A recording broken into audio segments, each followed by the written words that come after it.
Today I want to speak about, in the short time that I have, it's going to be a lot of stories too, the concept of when more is more and more is less. There's a saying in the Talmud, which is, tafasta meruba lo tafasta. When you try and grab too much, you have nothing. So we have that also, you're going into, you're unloading your U-Haul and you want to move to your new apartment. And you say, I'm not going to go back and forth 5 times. You know what? I'm going to try and carry everything. And then what happens? You break your back. You can't carry everything. You end up not doing anything at all. So that's the saying that the rabbis say in many areas, specifically when it comes to measurements. When you try and grab too much, you didn't have anything. Grab a little, and you have something. And this teaching is about life also.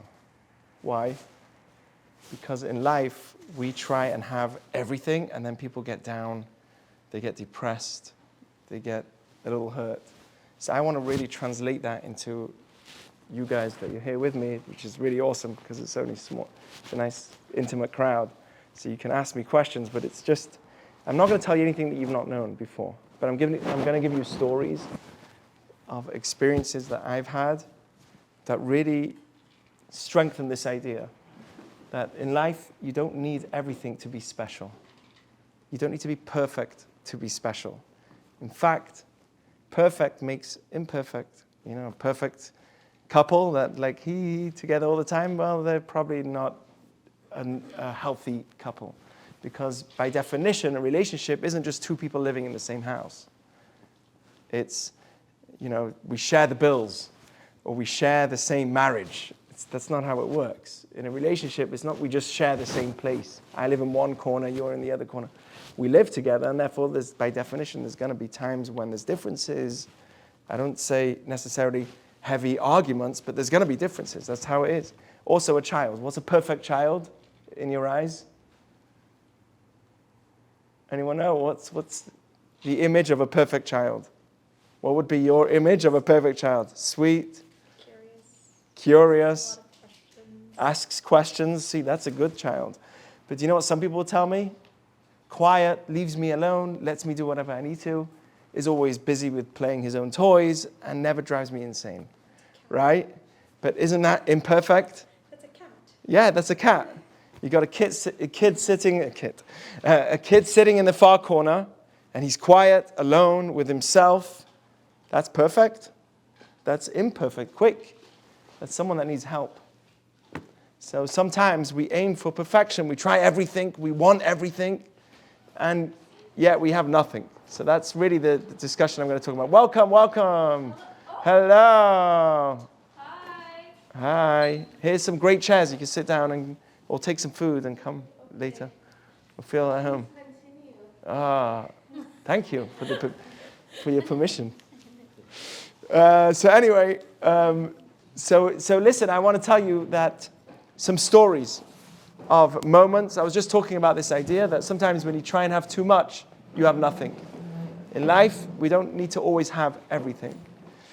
So the example that I want to give is my wife's uncle that just passed away a week ago. He was a really, really good man, 66 years old. He never got married. The beast himself. This guy's scary. He's in my class yesterday. He's coming here. He's going to become a rabbi next week. So anyway, Nathan, come, sit here. Sit closer. Come on. What's wrong? You're shy. Everyone's shy over here. No, that's someone's seat. Oh, is it? He switched. You see what he did? He gives so much respect. He got up for you. And so. Anyway, what was I saying? So my wife's uncle passed away. And he passed away at 66 years old. He suddenly got the machala, he got sick. He had the cancer. They told him that's it, stage 4, and he didn't have much time, and he passed away. And the thing about him was, he was a very quiet person. Not a guy that you would see running in the street. In fact, if you would have seen him on the street, you'll be like, oh, okay. Another person, nothing interesting. You just walk past. But we don't realize that the greatest of people are the most simple people that we walk past every day.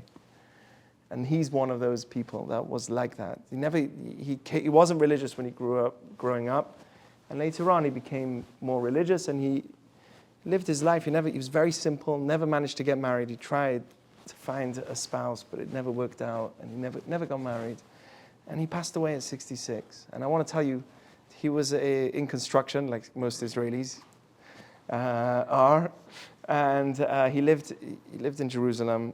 And I want to tell you 2 stories about him, just to start off understanding that this idea that you have to be everything in our culture in order to be respected and perfect is so wrong.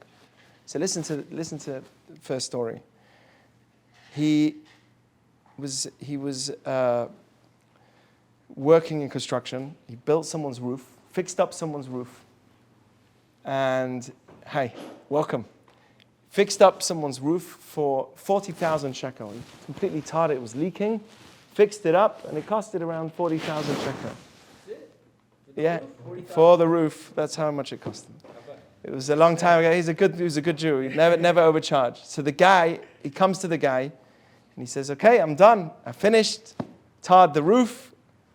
It's 40,000 shekel. Pay up." So the guy who he worked for said, "I'm sorry. That's way too much money. I'm not paying that. That's way above the price. Ma pitom." Right? Way above the price. You got to get used to your Hebrew before you get to this. So he said, "No way. That's way above the price. I'm not paying that." So my wife's uncle, Moshe, his name was Moshe, he says, "Go, okay, no problem. Go and find out what the price is from other people. You can't just tell me it's not the price and I'm not paying. Find out from other people what the price is for fixing a roof." Quite a few months later, this guy never came back. A few months later, he comes back to him with an envelope, with the money in the envelope, 40,000 shekel. He says to him, "I want to give you the money." He says, "What happened? A few months?" He says, "I asked around." "Don't ask. I went everywhere, and a job that you did for me cost at least 150,000 shekel. And you charged me so little, I want to give you the money." So what did this man do, Moshe? What did he do? He said, "No, I'm not taking it. I'm not taking the money." You know why? Because the minute you told me it's too much, it's much more than I already forgave you at night. This is the prayer we say at night. You know, before we go to sleep, we're meant to say Shema. This is the prayer I said. This is what we're meant to say every night. It's beautiful. Listen to this. It brings blessings in your life if you say this prayer. Ribono shel olam, Master of the universe. This is before you sleep, you're clean. You say this. Hareini mochel v'solech, I forgive completely anybody who was upset with me or angered me or belittled me or did wrong to me, whether it's with my body or with my money or with my honor or with anything that I have. I forgive them. Whether it was by mistake, whether it was on purpose, all different types of actions that a person could have done, whether it was speech or action, whether it was in this incarnation or another reincarnation, any Jew, no one should be punished because of me. This is the prayer you're meant to say at night. Behold, I pray before you, Hashem, God, Master of the universe. I don't want to sin anymore. I personally don't want to do any more bad. I regret any of the bad I've done. Please wipe it all off and don't give me any challenges in my life. That's it. And that's the way, it was amongst other prayers, and you say Shema, but you say this. Isn't that beautiful? Isn't that amazing? I forgive everyone, now you forgive me. And that's how I leave this world when I go to sleep.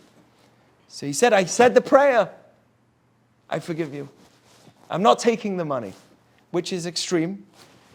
In Jewish law, you should take the money. If someone owes you money, you take the money. But he said, I forgave him already. I don't want it. Greatness. Unbelievable. Simple man. You would see walking on the street, on the side, older man. You wouldn't say anything from him. Yeah. Walks to his house. He goes buy some bread, some butter every day, and Elat market and back, and that's it. That's all you see. You don't see much more. But what greatness. I'll tell you one more story about him. And this is a simple man. He did a flooring for someone else. Kolbonik. You know what kolbonik means? Everything.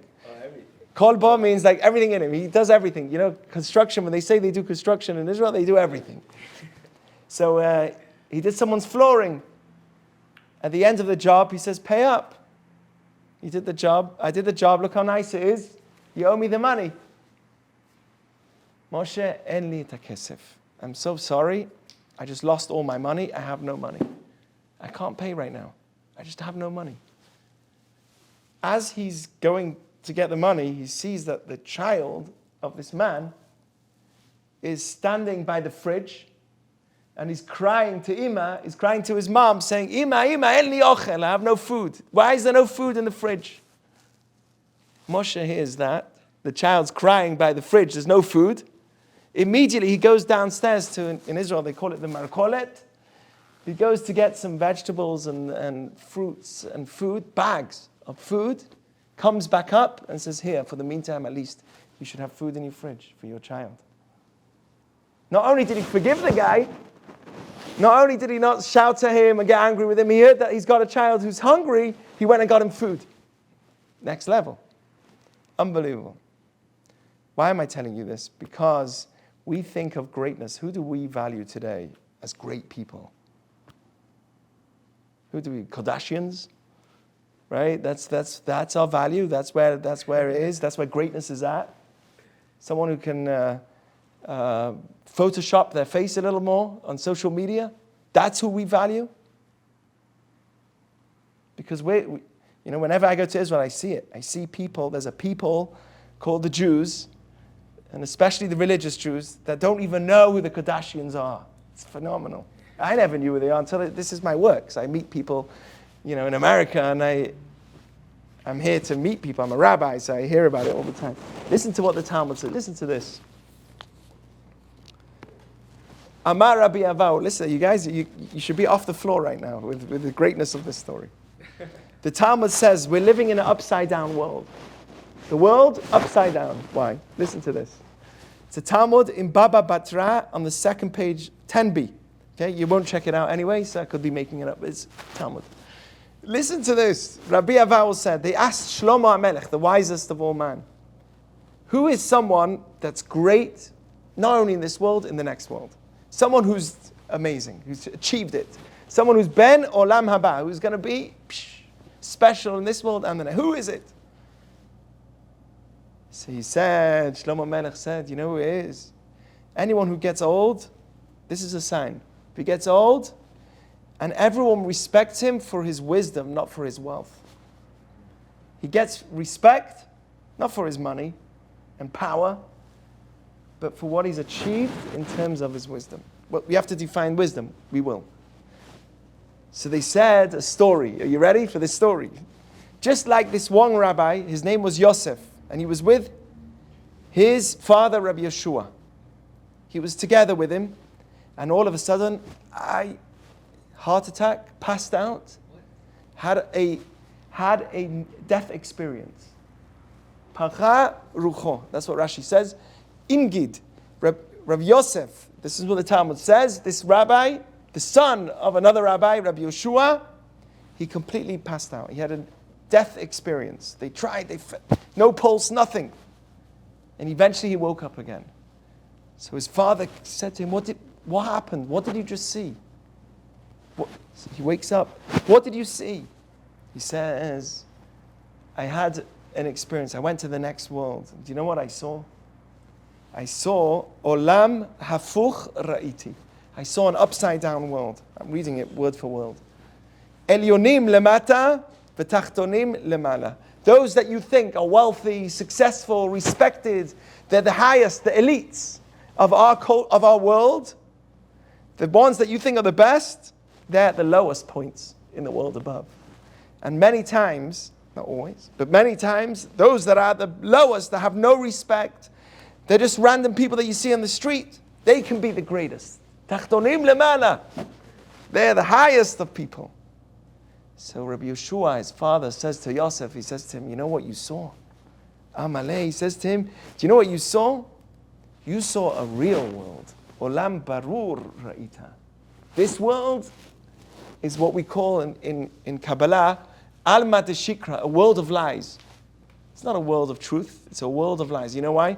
Because we give respect to someone that could throw a basketball better than someone else. That's respect. That's greatness. I need to know what you have to say. How I should educate my child because you know how to throw a basketball better than me. a ball of air, that's where respect belongs. Listen, I'm not against sport. I'm into soccer. I'm not sure what basketball is even. Is it the one with a bat or with a ball throwing in the ball? I'm just joking. Yeah, I'm from England. It's not my game. But it doesn't matter. Sport, yes, I'm also into sport. I love it. But that's where greatness is at. Those are the people that we look up to. And the people of wisdom, of life, we just walk past. We don't even care to know who they are. These are the words he says. You saw the real world. This is a fake world. That's what the rabbis call it. Alma da Shikra. So he says to him, well, what about us? We sit and study Torah all day. We do good for people all day. What about us? So he says, Anan chazitinan. What about us? So he says, the way we are looked here is the way we're looked up there. People respect us here. They're also going to respect us up there. We're also great. And that's what they say. Whenever someone comes up there, they say, happy is a person that comes here and he has a lot of wisdom in his hands. A lot of life and wisdom. Your grandma that has a lot, those old Jewish grandmas that are full of wisdom, those are great people. Those are people you should look up to. Because those are the ones that God looks up to. And then they said also something else. The people that are killed because they're Jewish, they are called Harugei Malchut. En kol bria yechola la'amod. They are in the highest levels. People that were killed just because they're Jewish, they're on the highest of all levels. No one can touch the place that they get to. That's what he said. And they said, who? Like who? So they said, like Rabbi Akiva and all the people, the rabbis of the Talmud that were killed. There was 10 rabbis in the Talmud that were killed by the Romans. Those? They said, no, those are obviously those are special, of course. But even the basic people, the people that were killed in Lod, like the people of Masada, the Jews, the basic Jews that were killed, they too are getting to the highest of places that no one else can. But before we continue, this is the greatness. Who do we respect? In this world, Alma da Shikra, it's a world of lies. That world of truth. Why? Because there's a guy that might be sitting outside, going to the store, buying a bit of milk, and we look straight past him. He doesn't look cool. She doesn't look cool enough for me. Straight past him. But it's only the one that has the beautiful cars and the beautiful stuff and the beautiful things, wealth. And they look good on the outside. They're the ones that are that's where respect is at. Well, no, it's not. You know real greatness? Dod Moshe. A man that's simple, that is able to say, you're fighting with me about money?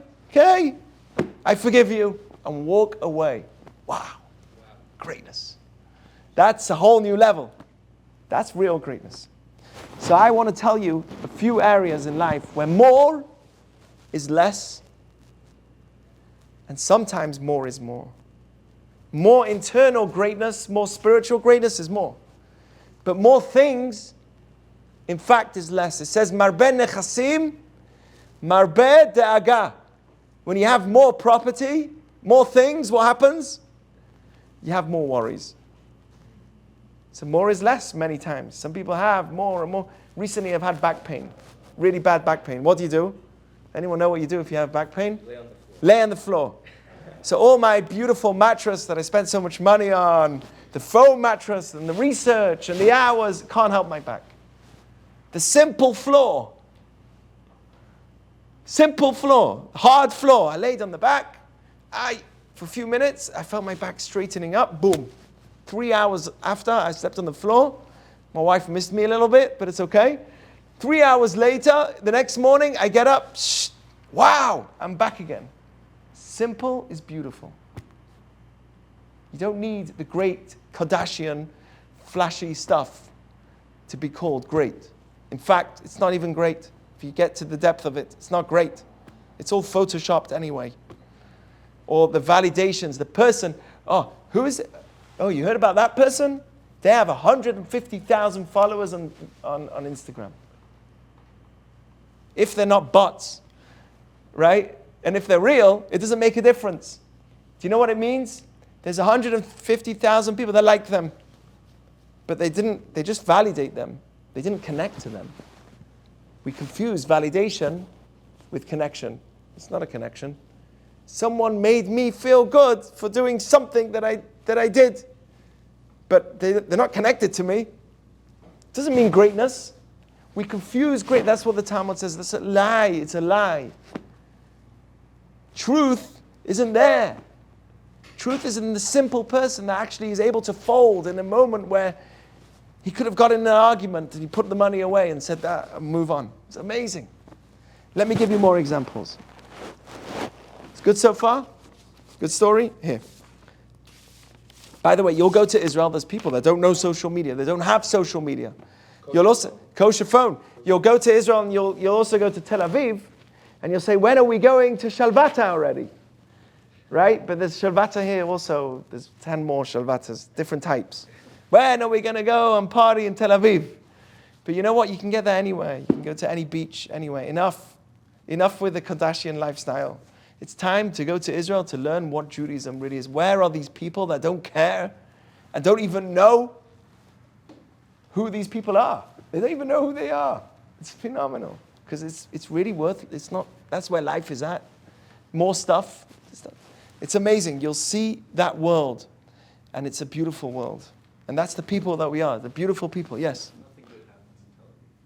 Yeah, exactly. At Shavata, everyone runs to Shavata. There's a bunch of 16-year-olds anyway. And it's just a waste of time until the bus got there and it's sweaty and it's hot and everyone's frustrated. It's the worst night of... But we always do it because everyone wants to go. So you have to get it out of the system, you know. You get it out. You got to get it out. Don't worry. Especially with... You're right. But you have to... There's another world. That stuff is great, but there's another world out there. Anyway, here's another example. I want to tell you another story. Shake from your seats. You ready to move on your seat? It's going to blow your mind. There's a Jewish idea. Again, I'm talking about having more is sometimes less. Okay? Just because you came in now. More is less. I want to give you another idea. In a world of Judaism, we have something called hishtadlut. We put in our effort. We work. But then there's a point where you say, okay, I did my part. Now God, do the rest. That's Jewish thinking. The false thinking is, I still didn't make the money. You know what? I'm going to stay up till 3 a.m. I'm going to work.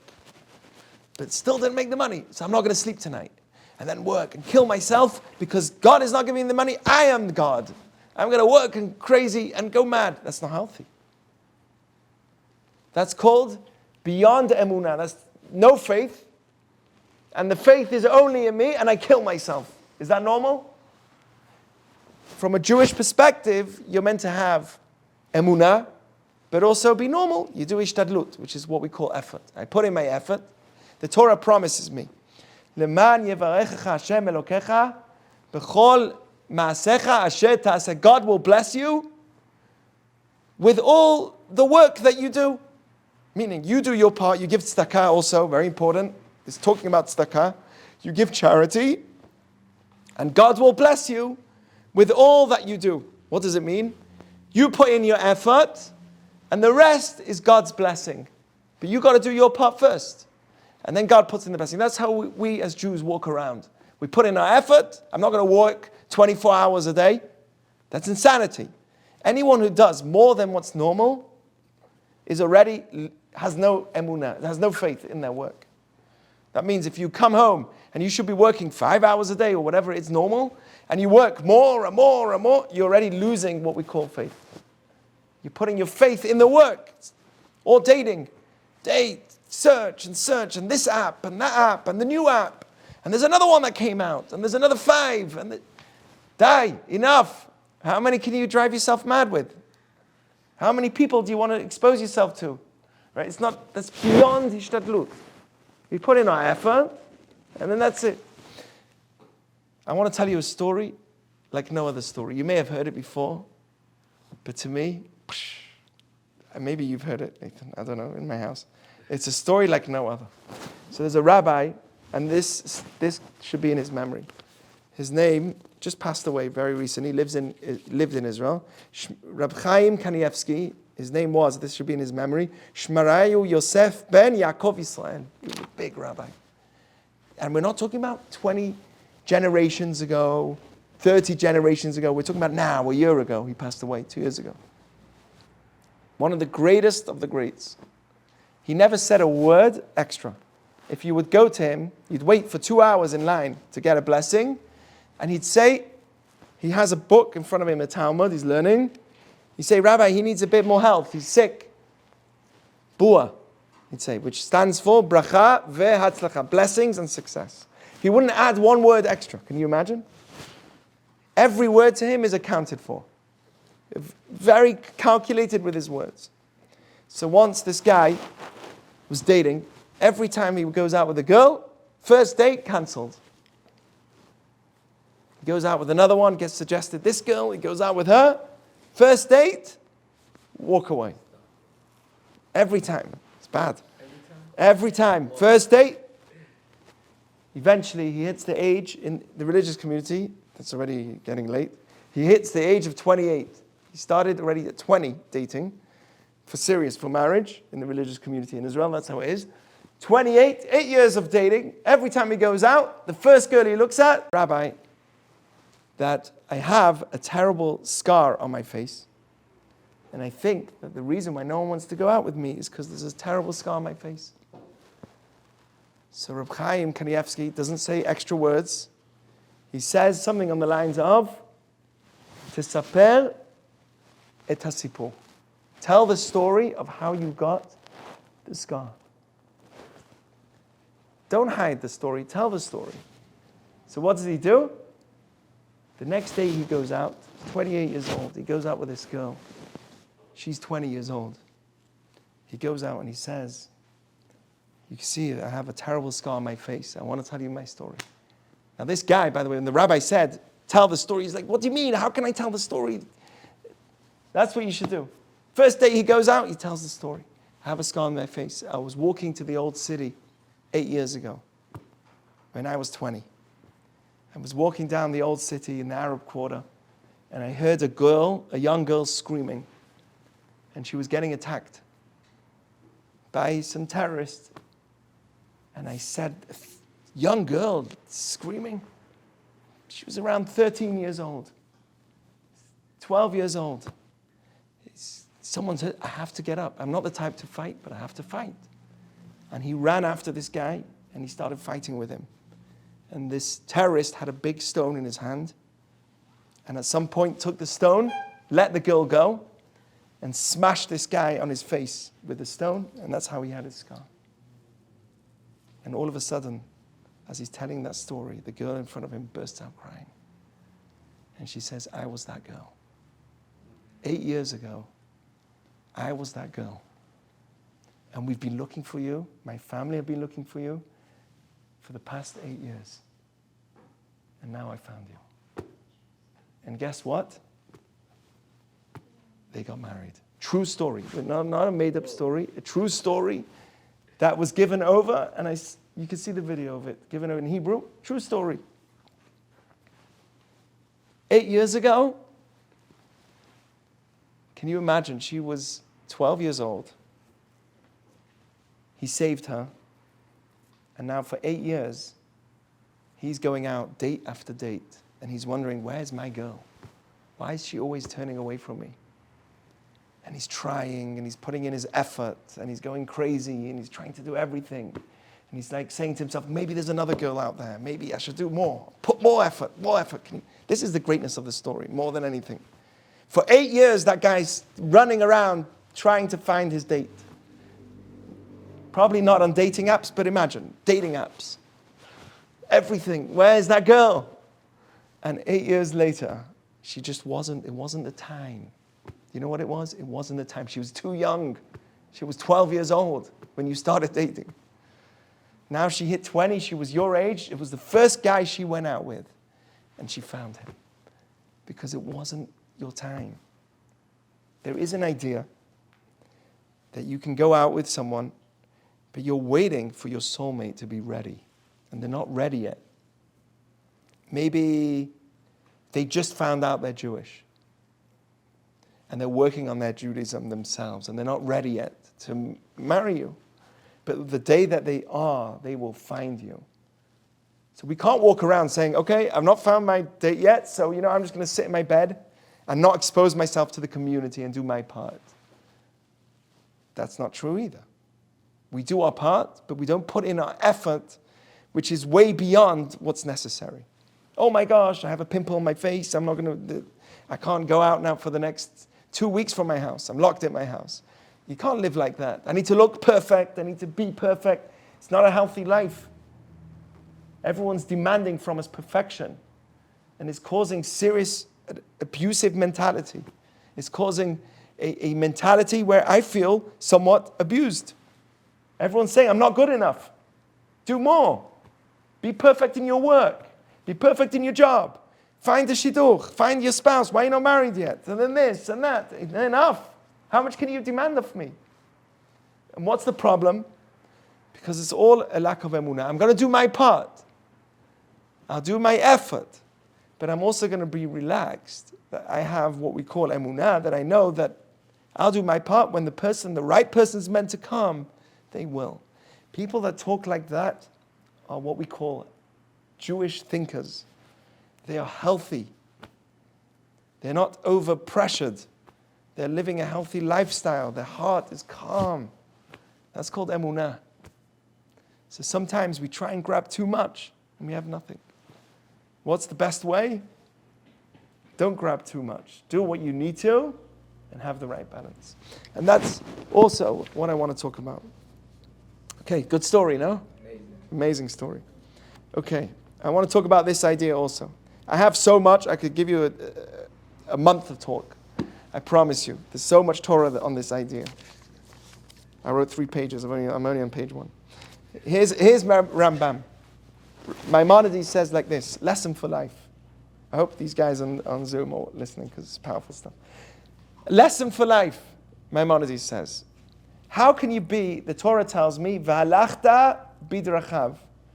God says in Deuteronomy, go in the ways of God. Be like God. What does that mean? How can I be like God? Should I walk around? What does that even mean? Go in the ways of God.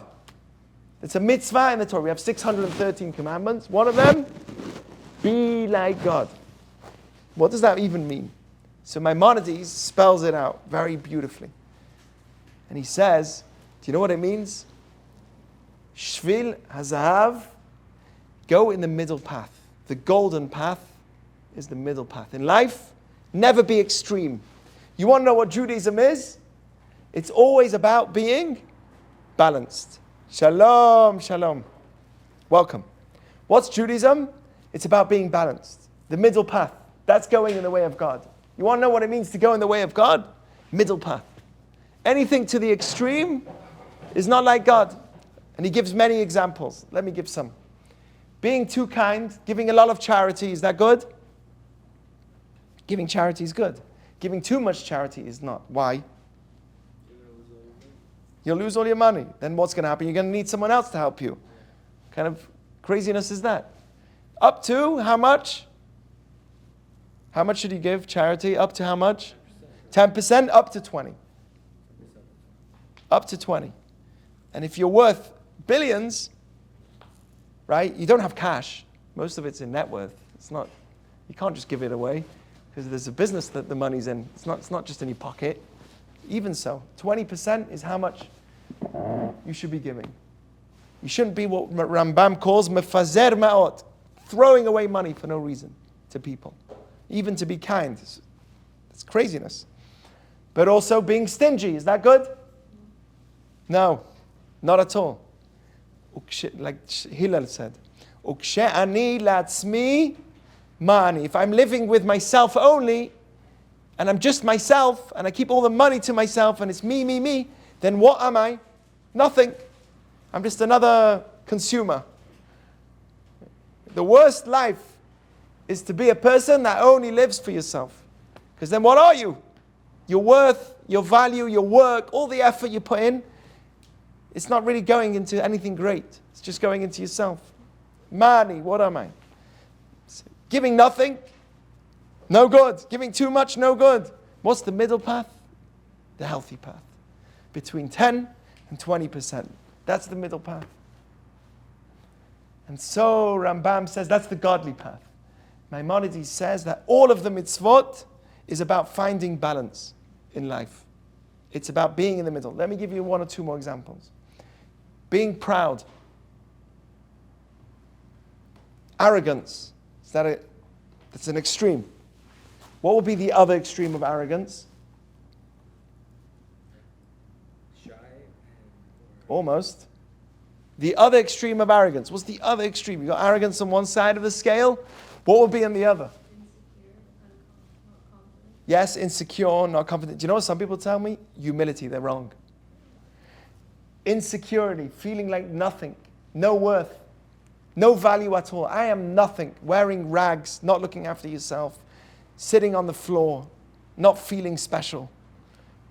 That's the other extreme. What's the right path? The middle path, which is humility. Humility isn't that I feel nothing, and it's not that I feel too much pride, where I'm better than everyone else. I'm perfectly balanced in the middle. That's God's path. Why is that God's path? Why is the middle God's path? Do you want to know? It's mind-blowing stuff. Are you ready for a little? Do you know why? Because God is infinite. He's not a person like me and you, according to Jewish teaching. He's not a human being. He's infinite. So he encompasses all of everything. Infinity. He has both sides of the spectrum in perfection. That's godliness. Godliness is where you have all the energies in you. The chesed is one side. What's the other side? Gevurah, restriction. That's also good. Being kind is good, being restrictive is good, but you need to have balance. If you let your kid run away, do you know what the Talmud says about chesed? If you're too kind, do you know what that leads to? Harlotry, znut. So a person giving their body away to other people too freely. That's also being kind. So kindness to an extreme is bad. What's Judaism? It directs us every time to be in the middle. It's to take kindness, but not too extreme, and to take restriction, but not too extreme, and put it in the middle. And a bit more kindness than restriction, because you want to be giving balance to your children. Let's say a child. You can't scream at your child and say, tell them off all the time. No candy, no sugar, no nothing. Eventually, behind your back, they'll go and steal. But you also can't be too kind. Run in the street, come home whatever time you want, no curfew. Here, take this phone at the age of 10 and have TikTok at the age of 8. Right? Download the app. No! That's bad for children. It's ridiculous that we expose our kids to that stuff. Hey, the man himself, the legend, Rabbi Jacobs. Woo! Right? So that's what we're saying. What's the right path? The middle path. Why? Because that's God. God is encompassing all. Gevurah is a way of God.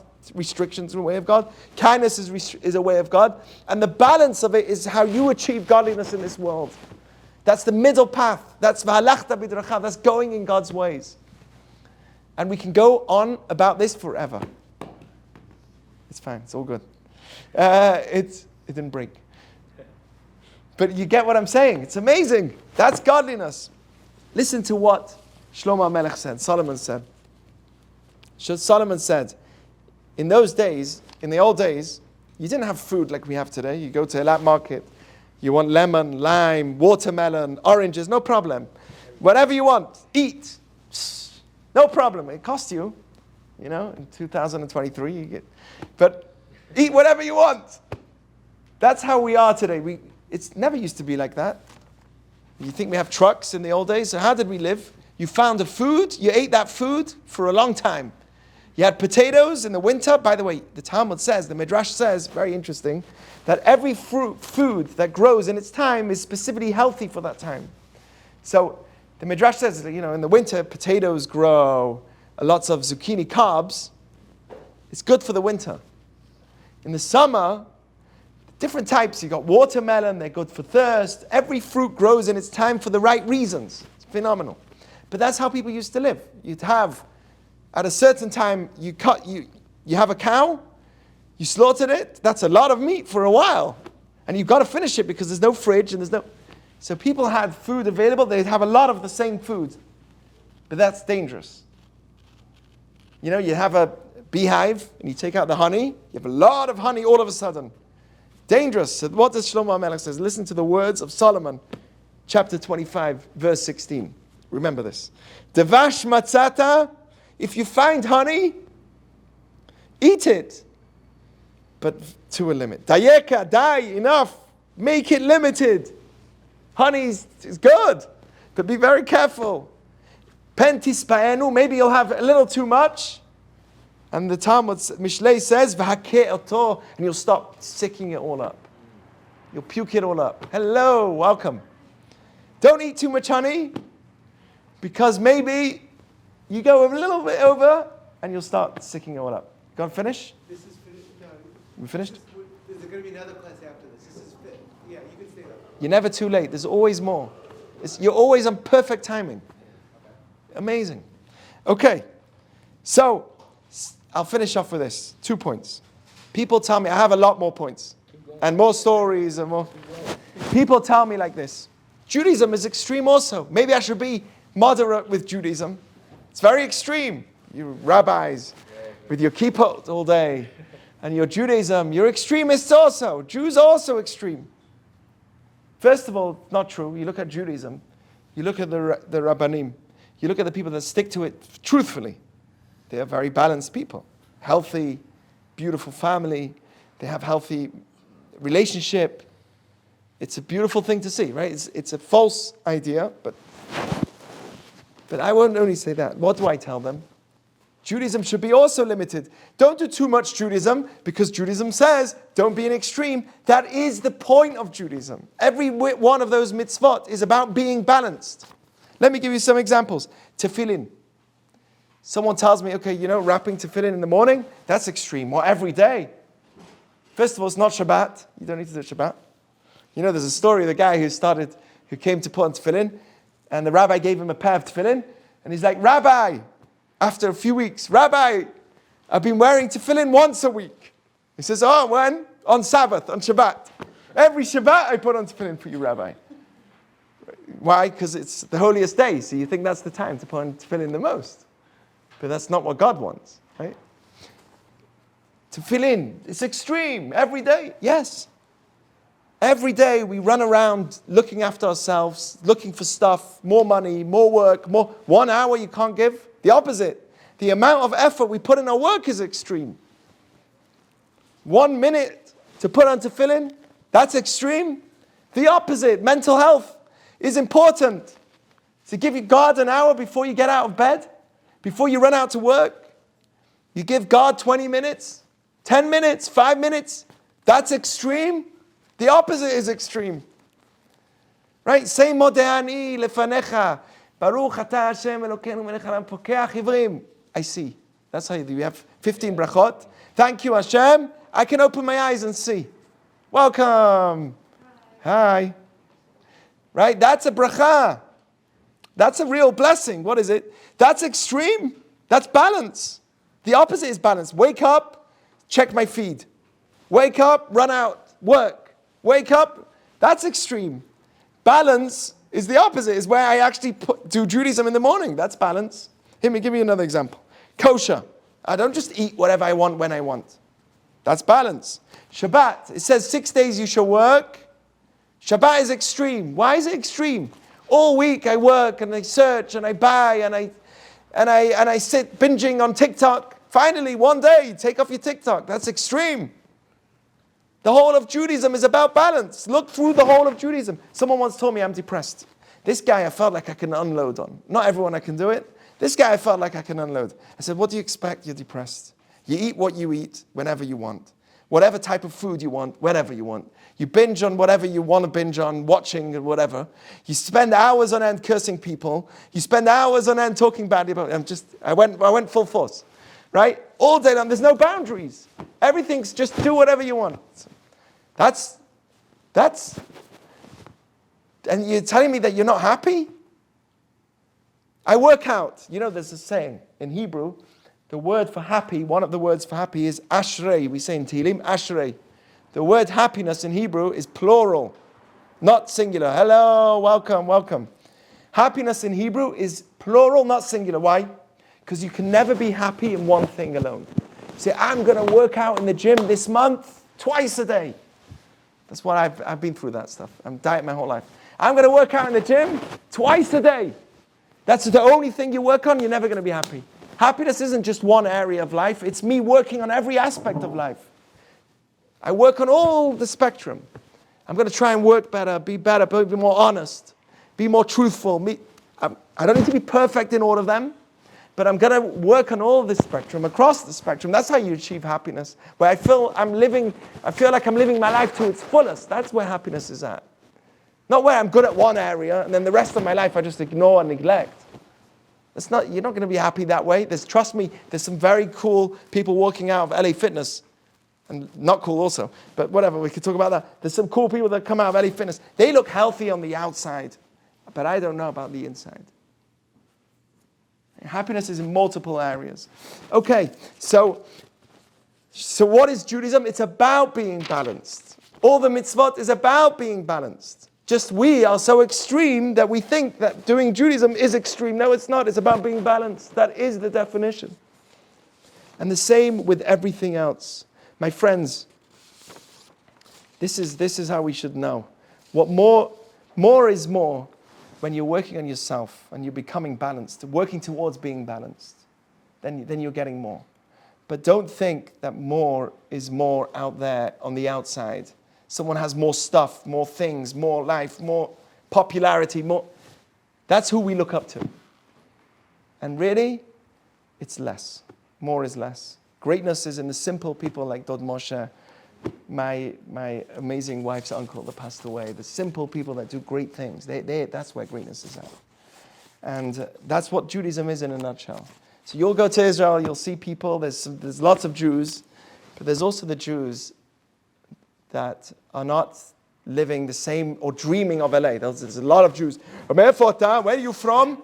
Oh, Los Angeles! Woo! They go on a rant. I say I'm from Manchester, England, and Los Angeles. Oh, Manchester United! You know, they go crazy about the soccer. Then I say I live in Los Angeles. That's it. I've got them. They love it. They dream of America. There's those types. Then there's other types which, in the religious community, they won't even know where that is. So where in England is Los Angeles? They don't even know where it is. I'm not saying that we should be ignorant, but at the end of the day, what do we look up to? We're going to go to Israel. You're going to see the beautiful Jewish people at its fullest, at its brightest, at its strongest. And it's the ones that are committed to Judaism that you can learn from most. No one says you have to be religious. Don't have to look like me. But absorb the sweetness of the Jewish people that are so simple and pure and beautiful that you'll see in Jerusalem. You'll see them in Jerusalem, the ones that don't dream of running away from their environment to a world that's anyway not real, to the Kardashian world, whatever it is. That's where reality is. In Jerusalem, or different parts of Israel. That's where you'll see the real greatness. Anyway, not in Shavata. No, it's Tzfat. In Tzfat. Tzfat is a real experience. Do Shabbat, singing, Tzfat. I'm jealous of you guys. I can't go. Normally we go as well every year. I'm not going this year because Baruch Hashem, thank God we're having another baby. Baruch Hashem. So we're not going, but either way, it's a good thing. Okay. You guys are awesome. Thank you for listening. And it's been a pleasure.